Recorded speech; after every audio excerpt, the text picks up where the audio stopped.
Assalamualaikum warahmatullahi wabarakatuh.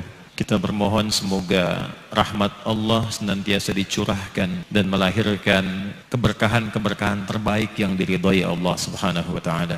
Komen, like, and share. Like, subscribe, share, and comment. Apa ancaman-ancaman yang kita hadapi sekarang ini? Radikalisme, tantangan besar kita. Intoleransi, tantangan besar kita ke depan. Terorisme, tantangan besar kita ke depan. Jangan ada lagi politik identitas. Jangan ada lagi politisasi agama. Jangan ada lagi polarisasi sosial. Demokrasi kita harus makin dewasa. Konsolidasi nasional harus diperkuat. Terima kasih kepada ulama, tokoh agama, tokoh masyarakat, dan tokoh kebudayaan yang telah berkontribusi besar memperkokoh fondasi kebangsaan kita. Yang nggak boleh adalah mempolitisasi politik identitas. Itu yang nggak boleh. Menganggap bahwa politik identitas itu adalah Muslim, itu kan bahaya. Lu fakta antropologinya, fakta sosiologisnya, bangsa ini adalah Islam. Orang Islam harus berpolitik supaya ruang-ruang politik ini tidak menjauh dari maqasidus syariah, untuk menjaga hak-hak keislaman kita diakomodasi oleh produk-produk politik. Menurut saya memang konsepnya ini adalah pertimbangan-pertimbangan politik, bahwa kedaulatan negara ini, Pancasila ini, termasuk membangun social distrust. Ustadz Abdul Somad mungkin dia pernah mengatakan bahwa jin kafir ada di dalam salib misalnya, termasuk juga menyuarakan khilafah. Ini kan persoalan sovereignty state dan social distrust. Ini kan berusaha membangun kedamaian-kedamaian. Jangan kemudian mengagitasi masyarakat, membelah-belah masyarakat atas nama agama. Kita ini kan sudah capek dengan penunggangan-penunggangan agama untuk kepentingan-kepentingan politik dalam konsep kehidupan bernegara. Yang menurut Ibnu Khaldun al-Asobiyah itu tadi, kita kan seharusnya tidak boleh membentur-benturkan orang. Negara Saudi yang homogen dengan paham yang sama, Wahabi Salafi yang sama, semuanya homogen, tapi karena persoalan social distrust dan membangun kedamaian di antara rakyatnya, ditangkap juga kok. Makanya saya bilang ini adalah konsep bernegara. Kalau kita itu mau mengadu soal agama, sampai kapan kita itu beradu tafsir? Kita ini semua, saya bilang, makanya kita ini bukan menganut agama, kita ini menganut tafsir-tafsir agama kok. Saya ini Islam sama Pak Ismail pengusung khilafah, saya bukan. Tafsir ini sama-sama Islam loh ini. Gini loh, ciri-ciri yang dikatakan oleh BNPT tadi itu sebenarnya ciri-ciri Khawarij versi Abu Bakar Ar-Razi, versi Abu Bakar Ad-Dinawari. Semua memang seperti itu. Setiap dari masa ke masa selama berabad-abad, kaum Khawarij ini selalu melawan pemerintahan manapun sampai mereka berkuasa. Ya memang iya, dan ini pertimbangannya politik. Khawarij itu juga lahirnya dari politik. Ya saya kira begini loh, pemerintah kalau ingin membangun barrier-barrier di tengah sosial kemasyarakatan, memang harus pemerintah yang seharusnya menganjurkan itu. Supaya apa? Kita ini sudah capek. Tidak mungkin kita ini kan kadang-kadang kebalik-balik nih Mas. Ini mohon maaf, kita ini kebalik-balik. Orang Saudi ingin menjadikan Saudi hari ini itu supaya seperti Indonesia hari ini. Sementara kita ini kadang-kadang orang Indonesia ingin menjadikan Indonesia seperti Saudi tempo dulu. Ini kan kebalik-balik. Nah, hal-hal seperti inilah yang kemudian tidak boleh kita lakukan. Ketika Saudi sudah sadar dengan ketertinggalannya, mereka berusaha meratifikasi berbagai undang-undangnya. Soal Pancasila dan sovereignty state ini tidak akan pernah berubah. Yang berubah adalah pemerintahan. Pemerintahan boleh berganti, tapi kedaulatan negara dan Pancasila tidak boleh tergantikan. Nah, atas nama negara itu bisa saja kita melakukan barrier-barrier dan mengingatkan kepada para penceramah ini. Kalau soal agama udahlah, mereka jagonya, mereka ahlinya, bolehlah mereka itu, tapi jangan sampai kemudian membelah-belah.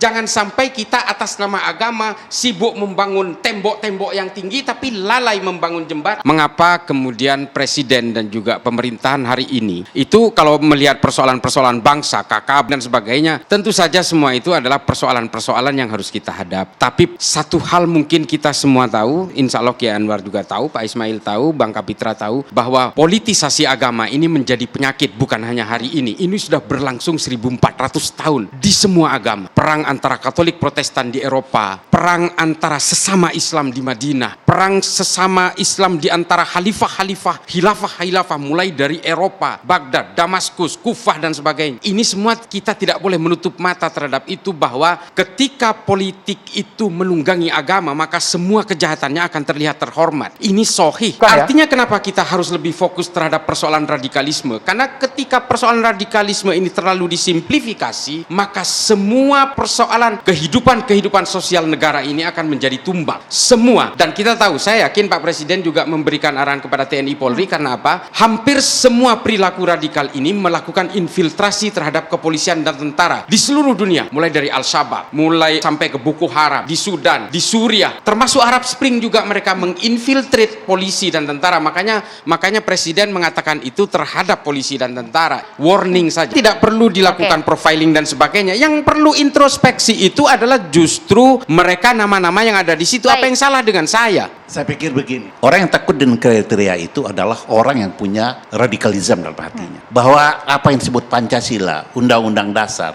Kebinekaan, NKRI, dan anti kekerasan itu bagian dari pakaian keindonesiaan, pakaian politik kebangsaan kita. Kalau orang tidak melakukan itu dan tidak merobohkan rumah kebangsaan dengan 5 pilar itu, tidak ada yang dikhawatirkan, berarti dia bukan radikal. Tetapi kalau dia punya bibit itu, ingin merontohkan kebangsaan itu, dengan mengganti sistem pemerintahan, dengan mengganti ideologi kebangsaan, orang yang punya radikalisme. Bahwa perbedaan di antara semua manusia ini adalah sunnatullah. Kesengajaan saya untuk manusia ini supaya berbeda-beda, karena apa? Supaya kita saling mengenal dan berinteraksi. Saya sebut konsep li ta'arofu. Inilah maha kayanya Allah membuat segala perbedaan itu. Setidaknya cap jempol lain. Tidak mungkin bisa kita membuat sama seluruh orang Indonesia seperti kita. Tidak akan bisa, karena mereka merasa paling otentik, paling orisinil, lalu mereka menganggap sayalah pemurni ajaran Islam. Orang yang berbeda dengan saya adalah orang-orang yang tercemar dan orang jahiliyah. Karena orang Wahabi sekalipun tidak mungkin bisa menyamakan seluruh orang Indonesia menjadi Wahabi. Tetap menjaga kemajemukan dalam kebersamaan kita ini, dan kita tetap bersatu dalam negara kesatuan Republik Indonesia, karena bagaimanapun Indonesia ini adalah negara yang tidak masuk akal. The Impossible State. Cepon akademisi dari Washington University, Azizah Al-Hibri, dia mengatakan Indonesia itu adalah impossible state. Sementara Indonesia terdiri dari 17.000 pulau, ratusan suku, ratusan bahasa, puluhan agama, tapi tetap bisa bersatu dalam satu sovereignty state, kedaulatan negara yang bernama Negara Kesatuan Republik Indonesia. Pangeran Muhammad bin Salman mengubah semua undang-undang Saudi lebih longgar. Alasan apa? Wawancara Muhammad bin Salman dengan New York Times, dia mengatakan bahwa saya tidak mengubah hukum agama, saya mengubah tafsir agama. Kita ini semua memang bukan penganut agama, kita semua ini adalah penganut tafsir-tafsir agama. Ketika kita berbicara tafsir, maka kita berbicara interpretasi manusia. Dan mereka semua merasa Islam, dan mereka semua mengaku benar. Postur dan gestur dari gerakan-gerakan Salafi Wahabi adalah menuduh dan menstigma orang lain yang berbeda dengan dirinya sebagai orang kafir. Mari kita selamatkan agama kita ini, jaga marwah agama kita ini dengan ilmu pengetahuan. Terjadi berbagai pergeseran dari orientasi-orientasi antara politik dan agama di berbagai negara. Ini yang disebut dengan power shifting global game theory. Jadi kemudian orang-orang barat dulu berkonsentrasi terhadap negara-negara Timur Tengah untuk menjadikan epicentrum gerakan-gerakan politik awal, lalu kemudian bergeser ke Asia Selatan, ke Pakistan, Afghanistan, termasuk juga India. Lalu kemudian ketika mereka tidak bisa juga dijadikan sebagai epicentrum politik global, dia berusaha bergeser kepada kekuatan-kekuatan negara Asia Pasifik. Makanya konflik-konflik horizontal ini hari ini banyak terjadi di daerah-daerah Asia dan Pasifik, termasuk KKB Papua, termasuk juga gerakan-gerakan separatis Moro, Mindanao, dan juga gerakan-gerakan separatis Thailand Selatan dan juga di Indonesia. Persoalannya kalau kita perhatikan nih Kak Kiai, kok bisa negara-negara yang berkubang konflik hari ini terutama di Asia Tenggara ini kok bukan bekas jajahan Inggris? Yang sibuk dengan gerakan-gerakan konflik radikal ini hari ini Thailand, Filipina, Indonesia. Dari situ kita bisa memetakan siapa yang sebenarnya bermain di sini. mulai dari pergeseran negara-negara Arab yang sebenarnya di bawah persemakmuran Inggris, lalu kemudian digeser ke Asia Selatan, dan di sana juga negara-negara persemakmuran Inggris, dan kemudian digeser ke Asia Pasifik, yang justru berkonflik hari ini adalah negara-negara non persemakmuran Inggris. Siapa yang bermain di sini? Hizbut Tahrir kantor pusatnya di Inggris. Gerakan Salafi Wahabi ini diberangkatkan oleh negara-negara persemakmuran Inggris, Saudi Arabia dan sekitarnya. Di sini adalah permainan-permainan orang Inggris sama persis ketika orang-orang Eropa ingin menguasai Amerika Selatan dan Amerika Utara. Ini kalau kita bicara tentang sejarah, kalau kita berbicara tentang pergerakan-pergerakan neokolonialisme hari ini dan imperialisme hari ini adalah gerakan-gerakan Eropa yang berusaha diulang hari ini. Mereka ingin menguasai negara Islam, mereka ingin mendikte negara-negara Islam, karena negara-negara Islam dianggap sebagai negara-negara ancaman terbesar dalam peradaban manusia masa depan. Silicon Valley di Amerika yang menguasai Google itu rata-rata orang India. Jadi orang-orang mulai dari Timur Tengah, Asia Selatan sampai ke Asia Pasifik ini memang orang-orang yang ingin dikuasai algoritma digitalnya. Karena menurut Yuval Noah Harari dalam bukunya Homo Sapiens, manusia masa depan adalah orang yang menguasai algoritma digital. Orang-orang yang tidak menguasai algoritma digital ini akan menjadi manusia yang didikte, manusia yang betul-betul under command, yang di bawah perintah, dan ini orang-orang yang hanya akan menjadi manusia-manusia robot. Orang-orang barat hari ini betul-betul ingin melemahkan kita dengan mimpi-mimpi politik, termasuk dari gerakan-gerakan Salafi Wahabi dan juga gerakan-gerakan Khilafah, Hizbut Tahrir. Ini semua adalah mainan orang barat. Kalau kita percaya yang menciptakan ISIS itu juga dari kekuatan-kekuatan barat, yang menciptakan gerakan Wahabisme internasional ini sudah diakui oleh Hillary Clinton bahwa ini adalah gerakan-gerakan orang Amerika. Dan juga kelompok-kelompok Taliban ini juga didanai oleh orang-orang Amerika, dan aliansi antara Pakistan dan Inggris. Juga Prancis terlibat di situ. Dari sini sebenarnya kita tahu siapa yang bermain di balik ini. Artinya apa? Upaya memecah belah orang Islam ini tidak lepas dari permainan power shifting global game. Dan kalau ingin menguasai Asia Pasifik, mereka harus menguasai Indonesia. Dan Indonesia ini hanya bisa dikuasai kalau dipecah belah umat Islamnya. Dan ketika kita terpecah belah, maka kemudian NU-nya tumbang, selesai semua.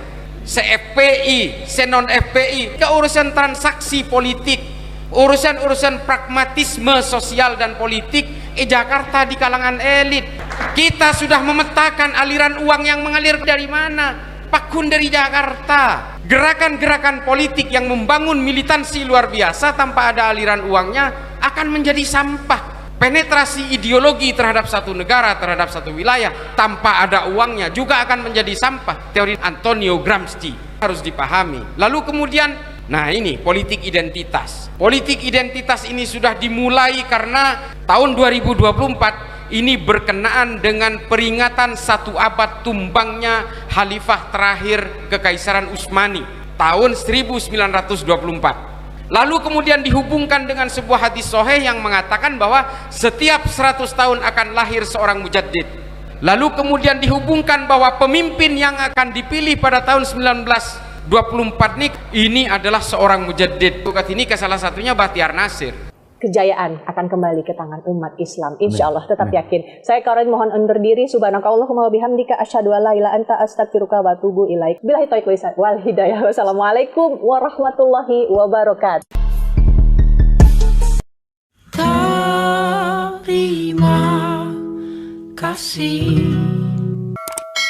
Terima kasih. Wassalamualaikum warahmatullahi wabarakatuh.